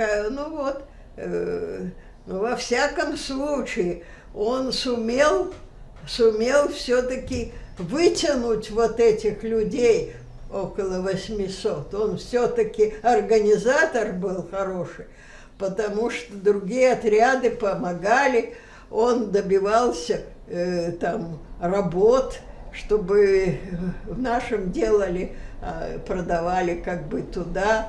Ну, во всяком случае, обеспечивал питанием, хуже, лучше, но он обеспечивал отряд. Вот наш отряд не ходил грабить куда-то, еще не хватало, чтобы евреев там они обнаружили. Вот. Но самая его большая беда, что он в последние дни устроил вот эту бойню. Ему казалось, что, отряд боевой, есть ружья, и евреи, вот они немцев. И в результате, понимаете, это же шли отборные немецкие вояки, они все были вооружены, и все, что они могли. Конечно, шел бой, и убили многих, и там могилы остались на Лебовской пуще, и потом сделали памятники родственники. Вот это его за это, конечно, он мог просто как-то отсидеться, и он бы остался с ногой, и все. Ну, так получилось, так ему хотелось славы какой-то, что вот он еврейский отряд, и вот он ведет бои такие, и все. Ну... А каковы были отношения с отрядом Зорина с другими нееврейскими партизанскими группами? Ну, я вам скажу, в основном это он вел какие-то, но рядом стояли отряды, отряд Сталина, отряд там еще какой-то, потом Бельского был недалеко отряд, я ходила туда, а эти отряды, они пользовались нашим отрядом, эти отряды, которые это были все, много отрядов, но они брали некоторых евреев, молодых, и где-то оружие. Поэтому были так, что молодежь была в этих отрядах русских, а старики, пожилые, там, у кого мать, у кого, они находились в нашем отряде, Зорина. Вот. Ну, это уже были... Ой, там люди сходились, женщины с мужчинами, там даже двойня родилась после войны, она нашла своего мужа, вон эту двойню поделили. Ну, это жизнь, конечно. Вы говорили, что у вас был контакт с отрядом Бельских. Бельский? Да. Бельский отряд стоял от нас, ну, наверное, не все время, но какое-то время 2 километра от нас. И у меня там была, ну, подруга, не подруга, но мы в гетто познакомились с девочкой, Сальвина такая. Она была с мамой, она была с сестрой старшей. И у мамы была сестра, Цибульник ее фамилия. И вот когда мы находились в этом 4-м погроме, или 5-й его можно назвать, когда мы спрятались за этот шкаф, так внизу было очень много людей, собралось. Кто-то пришел в больницу, кто-то думали, что больницу не тронут немцы. Собралось очень много людей. И вот этот Цибульник, а напротив инфекционная больница. Она взяла чайник и пошла за кипятком, чтобы... А в этой части больницы оставался муж и сын. И когда немцы окружили и всех вывели, всех убили, и все, она осталась одна в инфекционной больнице, а всю семью убили в погроме в этом. И она, конечно, немножко, ну, знаете, один сын, и поздно она замуж вышла, и это, дрожали надо, и вся семья. И она осталась одна. И вот с этой сестрой, и у нее племянница вот эта Сальвина, а старшая сестра была очень интересная такая, у нее, видно, был кто-то из западных. Там этот отряд был в основном западные евреи, которые... Польша отошла уже потом к Советскому Союзу. Ну вот, не дали, но не старые советские. И он ее туда привел, их всех в Бельскую. И я приходила к этой Сальвине. Ну что, они были в какой-то комнате, я помню. И я приходила, я с ними, с Сальвиной дружила, там с ними разговаривала, они смеялись. Там отряд в основном по-польски говорил, потому что это были западные евреи. Бельский был западный, это была часть Польши. У них было 5 братьев, но они не все. Только 2 или 3 были во главе отряда, а это те были меньшие, но они просто в отряде были. Так она все рассказывала, что там был доктор, поляк. Ой, к нему приходили, у меня голова болит. А он по-польски говорит, у меня теж, у него тоже болит. Это у нее то что-то. А он говорит, у меня теж. То есть, что он мог дать? Он им никаких лекарств, он мог там, и его прозвали доктор Тэш. У него Тэш. Все у него было так же, как у тебя. Ну, отряд жил свой, но там у них было больше возможностей, у них было больше мужчин, там были мужчины, меньше женщин. Вот это... этот Кушнир, зять Трампа, вы знаете Кушнир? У Трампа есть дочка, как ее? Иванка. А? Иванка Трамп. Да. Ее муж, да? Ее муж Джаром Кушнир.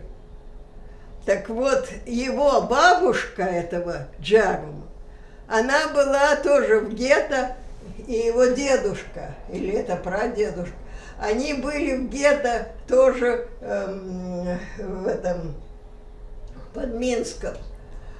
И они сделали подкоп, хотели там, и в общем, у этой его бабушки мать убили и брата, когда они по этому подкопу. А у дедушка, он сирота был. В общем, они были в отряде Бельского. А потом, когда освободили, они были более состоятельные, наши евреи были. Они закопали многие золото, там все это. Они раскопали, и многие уехали в Америку, многие уехали в Палестину, тогда как раз создавалось вот это. И вот эти Кушниры, а Кушнир – это фамилия этой Раи, бабушки этого. И поскольку у евреев должна быть наследственная фамилия, то этот дедушка взял фамилию Кушнир, матери, Раи. А их, Раин отец, они втроем приехали сюда, в Америку. И он был строитель, этот прадедушка. И он начал здесь, на стройку пошел, потому что же нет специальной. Он пошел на стройку, и потом пошел этот сын, этот зять. И так они стали строителями, они разбогатели, и поэтому Трамп же строительные компании. И они с этими компаниями были связаны, строительными. И вот эта Рая Кушнир, и ее вот это, и вот у них 3 сына, кажется, и дочка, а потом у одного из сыновей вот этот Джарум, и тоже 2 брата у него, и сестра, по-моему, я вот этих точно подробностей не знаю, но, в общем, они оттуда все, из гетто, и вот это он сохранил фамилию Кушнир, по-моему, Джером его зовут. В первые дни после освобождения что вы делали? После освобождения? Да. Я пошла в школу, брат пошел в школу, брат пошел, я пропустила, я же 3 года вообще ничего не училась. Я пошла, 3 класса кончила, пошла в 4-й, там были такие, а я уже была старше, и потом в войну дети пошли не с 8 лет, а 7, а потом еще, и были девочки 10 лет, а мне было 14. А потом я перескочила класс, и я пошла уже не в 5-й, а в 6-й, и так у меня пропало, я закончила позже других. А Лёва 2 года сразу, он пошел в 29-й, сделался, он пошел в 9 класс, а он кончил только 6. И он кончил 9, 10 и поступил в мединститут. Тогда можно было еще, и брали евреев, а потом уже евреев не хотели брать в мединститут. И я пошла уже после Лёвы через 3 года, так я с трудом, хотя я хорошо сдала и все, но мама работала, папа работал, были какие-то знакомства, и кроме сдачи экзаменов была еще так называемая мандатная комиссия, где делали отбор. Вот этих они возьмут, этих не возьмут, несмотря, ну, в общем, меня взяли. Нас было очень мало на курсе евреев. Ну вот так вот, мы пошли учиться сразу. Мама пошла работать, а папа еще был на военной службе, он же был начальником большущего госпиталя. Он стоял в Польше, Торно, город Торно. А потом он перевелся в Минск, в военный госпиталь. Он был начальник отделения. А потом он 25 лет отслужил как бы на военной службе, вышел по приказу 100, с пенсией большой, с формой, совсем все оставалось. И он работал в поликлинике военного госпиталя. А мама работала в клинике, а мы покончили и стали работать. А после войны вы испытывали ли вы какие-нибудь сложности? Ну, конечно, я же вам говорю, что мы не могли попасть. Я имею в виду в связи с тем, что вы... Евреи. Нет, в связи с тем, что вы находились в оккупации. Вы знаете, что мы особенно не афишировали. Мы особенно не афишировали, потому что я пыталась, так мне сказали, вы свою шкуру спасали, чтобы помогали, вы немцев убивали, вы свою шкуру спасали. Так что мы можем сказать после этого? А что вы знали или знаете о судьбе ваших родственников во время войны? Родственников? Да, в смысле в Польше, в Крыму. Каких, которые в Америке, вот это я не... Не, в Европе, в Польше, в Крыму. Польши не было у нас. Конечно, мамины братья, мамина сестра и брат жили в Нижнем Новгороде, такой город, недалеко от Москвы, назывался город Горький, Нижний Новгород. Они там жили, это купеческий город, в царское еще время там купцы были, там Волга большая, все по Волге большущая река Волга, самая большая река, вот, они жили. Так мы, когда стали живы, мы поехали к ним повидаться. У папы родня была в Симферополе, мы ездили туда часто. Бабушки уже не было, она в войну умерла, а дедушку папа привез в Минск, но он не знал, почему бабушку оставили там, а его привезли.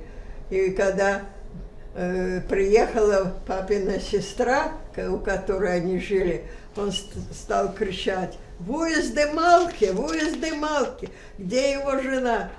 И он увидел, что ее нет, он повернулся и на завтра умер, вот так. Ну, мы, конечно, с ними держали со всеми связь, а как же, это же наша родня. А кем вы были по профессии после войны? Какой профессия? Ну, кем вы были по профессии после войны, после школы? Кто был профессор? Я не помню. Не. Какая была ваша профессия? Моя профессия? Да. Я по маминым стопам, я стала акушер-гинекологом. А Лёва пошел по папиным. Он стал дерматологом, венерологом. И он больше занимался венерологией даже, чем кожными болезнями. Ну, а я пошла по стопам мамы вот так. Я до приезда сюда почти 40 лет отработала. Ну, а Лёва должен был приехать позже, так вот так получилось. У него инфаркты, видно, были. Они не врачи, и вот так вот загубили его. А где вы встретили вашего мужа? А где я встретила мужа? Я на Рижском море, в Прибалтике, у нас же близко от Минска, от Беларуси, начинается Прибалтика. Литва, Латвия, Эстония. Был даже поезд Минск, Вильнюс, Рига, Таллин. Назывался поезд «Чайка». И за один день все столицы проезжали и назад ехали. Вот так вот за сутки туда-назад можно было. И мы ездили летом в отпуск очень часто отдыхать. А когда я была студенткой уже мединститута, то мои родители купили мне путевку в дом отдыха. Ну, как вы понимаете, что такое дом отдыха? Это не санаторий, а где не то что лечат, а просто отдыхают больше. И мы с моей подругой по институту, ей родители купили такую путевку, и мне купили такую путевку, и мы поехали на Рижское взморье, там там же купались, там же это самое, и мы там были 24 дня с подругой. И мы жили с ней в одной комнате. Ну, еще там жила наша знакомая с маленькой девочкой. И наш туалет выходил в коридор. А напротив тоже были комнаты в другом доме. И мы как-то гуляем и встречаем двух парней. Они уже, мой муж уже был к этому времени инженером, и ему, он уже получил назначение на работу, и перед этим ему купили тоже путевку в дом отдыха, чтобы он отдохнул перед началом работы. И они нам говорят: а вы знаете, что вы когда идете в туалет, мы вас видим. Мы страшно удивились, как это они могут видеть, но их окно как-то выходило, вот, там был тамбур где-то туалет. Ну и так мы познакомились и вместе уже отдыхали. Ну а потом он получил назначение на север, туда, в общем, далеко. Получил за Ленинград, за Санкт-Петербург, еще как это место называется. В общем, он был инженером-электриком, он там год отработал, а потом его перевели, он сам перевелся под Ленинград. Есть такое там место, Тихвин, там вот был композитор, жил, ну, в царское время еще давно. В общем, ну, такой город музейный, но не в этом дело. В общем, он там работал и приезжал в Минск к родителям, у него же родители были в Минске. И так мы переписывались, и в 1953 году он уже... Мы познакомились, это был 1951 год, когда я первый курс, а он закончил институт. А вот в 1953 году он уже приехал, и мы поженились, и потом он уже оттуда уехал и в Минске работал. Был ли он еврей? Да. Еврей. А какая у вас была свадьба? Традиционная или гражданская, или как? Что было? Какая у вас была свадьба? А свадьбы у нас фактически никакой не было. Тогда это было не очень принято. Мы просто в ЗАГС, это место, где регистрируют браки. Мы, значит, зарегистрировались брак, а потом собралась его семья и моя семья дома, и все отметили, и на этом свадьба такой. А потом мои подруги на следующий день пришли, и мы тоже отметили все. Они тоже уже имели своих парней. Вот. Мы уже были студенты второго курса. Ну, а он уже пошел работать инженером на завод, на крупный. Вот, и вот так вот мы пока жили с родителями, тогда же было не так просто иметь, особенно в Минске была разруха, квартиры, все разбито. Но поскольку папа был офицер, такой медик, и все, он вот удалось построить кооператив, и мы же построили кооператив, и его родители жили в этом же доме. В общем, у нас было там 2 квартиры. Так что... А появилась у вас семья, дети? Да, сын у нас есть. Вы говорили раньше, что ваша семья не соблюдала еврейские традиции, но после войны вы отмечали праздники еврейские? Нет, мы не Нет. отмечали. У нас как-то было не принято, и мы не отмечали. И мы в синагогу не ходили. У нас уже после войны, там уже ближе, вот как мы сюда, уже была синагога. Но мы в синагогу не ходили, мы были светские такие. А здесь я ходила все время в синагогу. Вот. Но мы не были так воспитаны, потому что это было не принято, и это очень грозило даже большими неприятностями. Особенно папа был, и даже и маме все это было большие неприятности.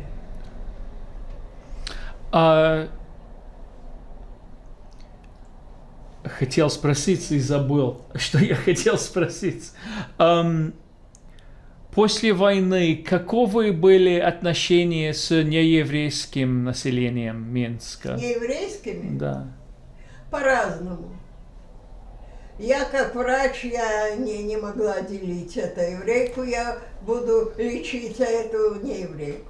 Поэтому у нас такого не было. Но в быту были всякие неприятности. И обзывали, и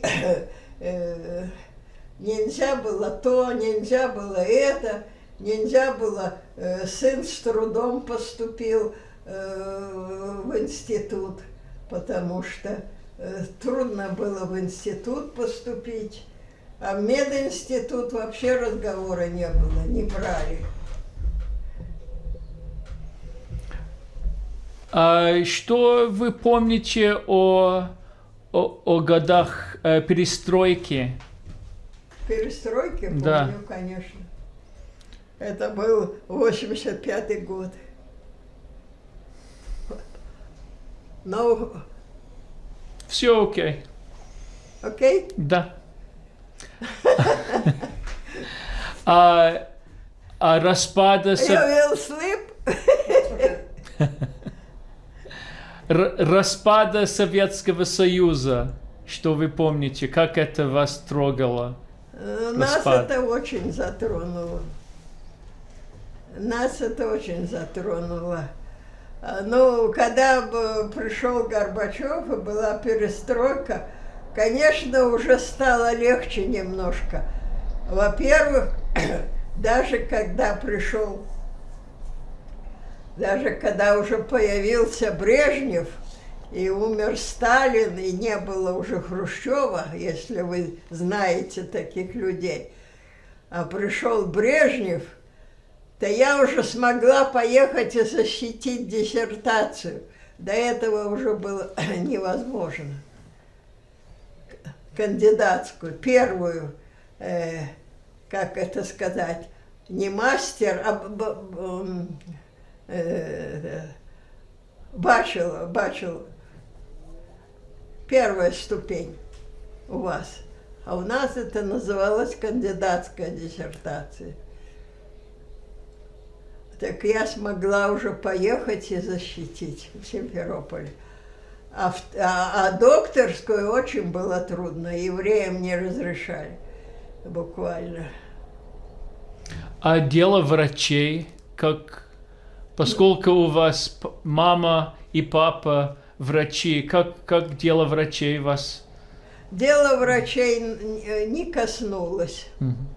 Ни маму, ни папу не коснулось. Это в основном Москва, Ленинград, Санкт-Петербург, крупные. В Минске как-то, может быть, и попали, но они были далеко от этих вопросов и боялись что-то на эту тему даже. И поэтому дело врачей единственное, что коснулось, что стали с работы снимать. Маму сняли с работы. и она была какое-то время без работы. Папа, поскольку был уже пенсионер на военной службе, это его меньше коснулось. Вот. Ну, а когда уже перестройка, все-таки легче было. Тогда уже как-то было. А в 70-х годах, когда началась волна еврейской эмиграции из Советского Союза, вы думали о том, что эмигрировать тогда? Что мы уедем, Да. не думали. Почему? Потому что мы работали, имели работу, имели квартиры, имели семьи, и дети учились, и не думали об отъезде. Мы не думали. А после 91 года, когда Советский Союз уже нету, когда это Да. независимое... Когда распался Советский Союз, Белоруссия стала одним государством, Россия другим, Украина третье, Казахстан, там, татарские, ну, в общем, разные республики, Прибалтика, все стали отдельно. Это был 91 год, это когда Горбачев ушел уже. И тогда началось вот это вот все. Пришел Ельцин, пришел это, в общем, время было голодное, тяжелое, потому что взаимоотношения были с республиками по-разному. В общем, но мы тогда еще тоже, мама была, жила, мы еще не думали об отъезде. А почему вы, в конце концов, решили эмигрироваться? Мы решили эмигрироваться, потому что у моего сына жена решила, с ребенком решила уехать, потому что жена сына заболела рак крови. И они узнавали, где можно лучшее лечение. В Лондоне тогда была большая... справки давали. И они сказали, что в Калифорнии лучше всего лечат рак крови. Вот, она молодая женщина, и, в общем, их семья поднялась, и она решила ехать и с мамой, и с братом, а мы не думали ехать, сын не хотел, и в общем, они уехали. Они уехали, но здесь ее не спасли, год она прожила, они приехали в Сан-Франциско, и через год она умерла. Это... Ну и они уже здесь остались, и они уже нас вызвали. И в каком году вы эмигрировали сюда? В 94-м. А как ваша жизнь в Америке? В Америке? Ну, в Америке я вам хочу сказать. Во-первых, я как узница гетто стала получать некоторые дополнительно. У меня же были справки, что я была в гетто, и что я это самое. И мы стали получать, я стала получать немножко дополнительных денег. Потом я стала уже получать SSI, и муж стал SSI, а сын пошел учиться, он учился, у него язык был неплохой, и он учился здесь, и он устроился на одну работу, на другую, а потом работает AT&T. И он на этой работе уже 26-й год, 25 у него уже было, пошел 26-й год. И в добрый час 6 января следующего года ему 70 лет, не знаю, как дальше будет. Вот. Так что он работал все время. Сталкивались ли вы с антисемитизмом в Америке? Здесь Да. вы знаете, что так как я не была деятельной здесь и все, я особенно не сталкивалась.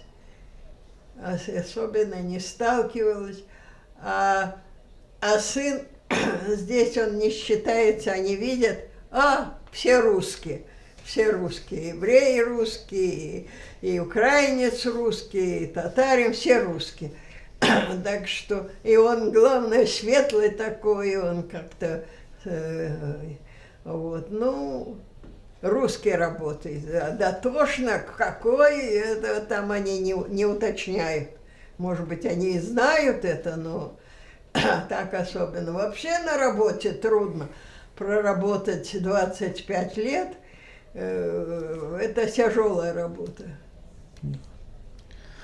Он инженер-электрик, но он работает не инженером, он наладчик, налаживает он по интернету. Каково ваше впечатление об антисемитизме в мире сегодня? Здесь, в Америке? В Америке, в мире вообще. Ну, в мире плохо относятся, ну что говорить. А что в Израиле натворили, а что, просто это так? Конечно, ужасное отношение к евреям, и ужасный антисемитизм. И в Америке он процветает. А что в этих кампусах, что вы не знаете, бесконечные столкновения с палестинцами, совсем. Конечно, что говорить, защиты большой нету. Я не знаю, как вы родились в Америке, да? Нет? А вы откуда? Я из Англии. Из Англии? Да. Но в Англии тоже антисемитизм. Во Франции, в Париже сколько случаев всяких было. Может быть, в Англии чуть меньше, я не знаю, но тоже достаточно, наверное. Англия более либеральная такая все-таки страна. Вот.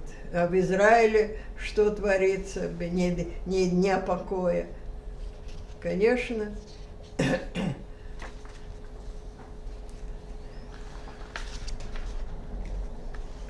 Как ваши взгляды на войне в Украине? Очень отрицательные. Потому что я считаю, что Путин большой бандит, если можно так сказать, или я даже не знаю, как назвать. Это братские народы, украинский, русский и белорусы. Это не евреи, это братские жены, у них украинки, мужья русские, мужья украинки, жены русские. Все устроил такую войну, сколько погибло на Украине людей. Ну, и евреи тоже, но евреи уехали, потому что на Украине и в Беларуси вообще антисемитизм был выраженный, особенно на Украине. Украинцы, в принципе, большие антисемиты, вот.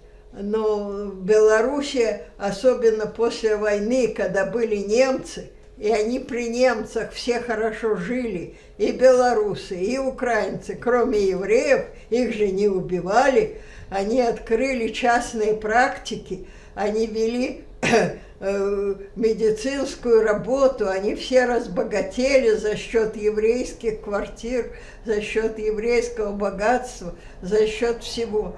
Вот. И я считаю, это большой большой промах. И я виню в этом Путина. Он не должен был этого делать. Убить столько людей. Убить. И, конечно, я отрицательно отношусь. Что вы бы хотели сказать или сказать будущим поколениям, которые будут смотреть этот интервью? Будущим поколениям это мой сын, это мой внук, это моя внучка. Что я могу сказать? Чтобы им было легче, чем нам, чтобы они могли добиться большего, и чтобы у них была спокойная жизнь. Что я могу еще им пожелать? И главное, чтобы они были здоровы, потому что в Америке это очень важно. Очень важно быть здоровым и сохранить свое здоровье. Потому что если ты болен, ты никому не нужен. Это не только в Америке, но в Америке это тоже очень мешает. А есть еще что-нибудь, что вы бы хотели сказать или добавить? Ну, я хотела бы сказать, что к людям, пережившим Холокост, надо относиться очень внимательно, очень их поддерживать, ценить, потому что это уже последнее поколение, уже следующее не пережило. Это уже люди, родившиеся после этого. И, конечно, все, что нам пришлось пережить, где каждую минуту, каждую секунду мы подвергались, все законы, эти указы, невыполнение – смерть. Это пойдешь не в ту сторону – смерть. Это смерть. Пока же пережить это все, это большой подвиг, можно сказать. И что я могу сказать, чтобы такого никогда не повторилось. Но те, кто есть, нужно их как-то относиться к ним с определенными каким-то благожеланием, что ли. Пытаться сохранить тех, которые еще живы.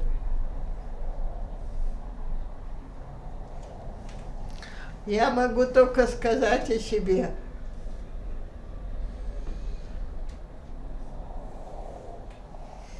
Алла Марковна, огромное вам спасибо за интервью.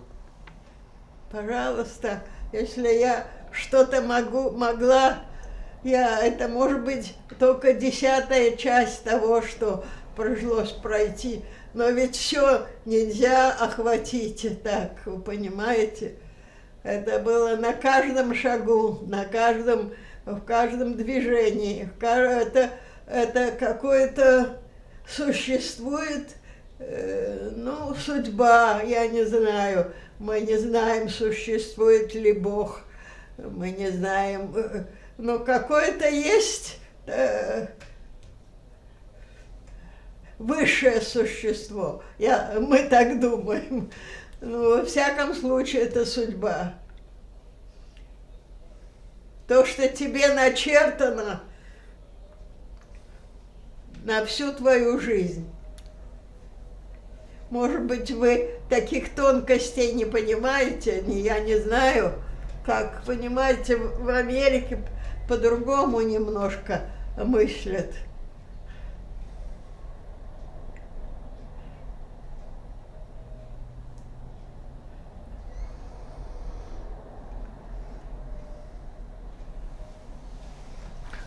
Огромное вам спасибо. Ну, пожалуйста, я думаю, что мы будем связаны как-то, сможем изредка перезваниваться, это человеческие отношения. Обязательно. Потому что я все-таки с образованием, у меня кругозор более широкий, понимаете, я могла больше охватить вопросов. А люди, которые ну, прошли другую жизнь, получили меньше, они, конечно, не все могут так, может быть, широко осветить, я не знаю, но это уже не имеет никакого значения. Давайте сейчас закончим, и потом мы покажем фотографию. Ну, пожалуйста. Спасибо. Алла Марковна, пожалуйста, скажите, кто изображена в фотографии? Вот это моя бабушка. Как ее зовут? Это с какой стороны? Малка, Малка, Это с маминой или с папиной? с папиной. С Малка Лившиц, да? А вот это дедушка рядом с ней. А как его? Его звали Берларе, ну, Берларе, и вот так его так и звали, Лившиц. Хорошо. Тут мой брат между ними стоит, но я точно. Вы видите Лёву тут? Да. Лёва тут. Перед окном. Это ему лет 8 здесь, наверное. Может быть, 9. Потом мама вот с этой стороны. Вот мама здесь и тетя, жена папиного брата, младшего. Как ее? Ее звали Соня, а мама Роза Осиповна. Теперь внизу я, мне лет 5, наверное, и мой двоюродный брат Соломон Лившиц, он сын вот этой тети и моего дяди Гриши, хирург, который в Симферополе. А где это было снято? Это было снято в Смедовичах. А это где находится? Смедовичи в Крыму. А приблизительно когда? Приблизительно, вот я не помню, мне лет 5 или 6, или это 36-й год, уже год голодный, когда я уже тут девочка, мы приезжали меньше, мне, может быть, было 3-4, но вот этот снимок чуть старше я. И А у вас какие-нибудь воспоминания от таких встреч? ну, есть воспоминания. Я была единственной девочкой, у дедушки, у бабушки были все мальчики, внуки. Я была единственная, и вот мы приехали, и тогда он нас заснял. Мы во дворе, он растянул тут какой-то типа коврик. Мы сели с этим моим двоюродным братом, он тоже 30 мая, на полгода старше меня, вот Моня, Соломон Лившиц. И тут еще есть мой двоюродный брат еще один, Соломон, постарше, и дальний родственник тоже, он приехал уже со стороны тети. А наши только я, брат, мама. Спасибо. Теперь я могу взять это? Yeah, would. Нет? Можно.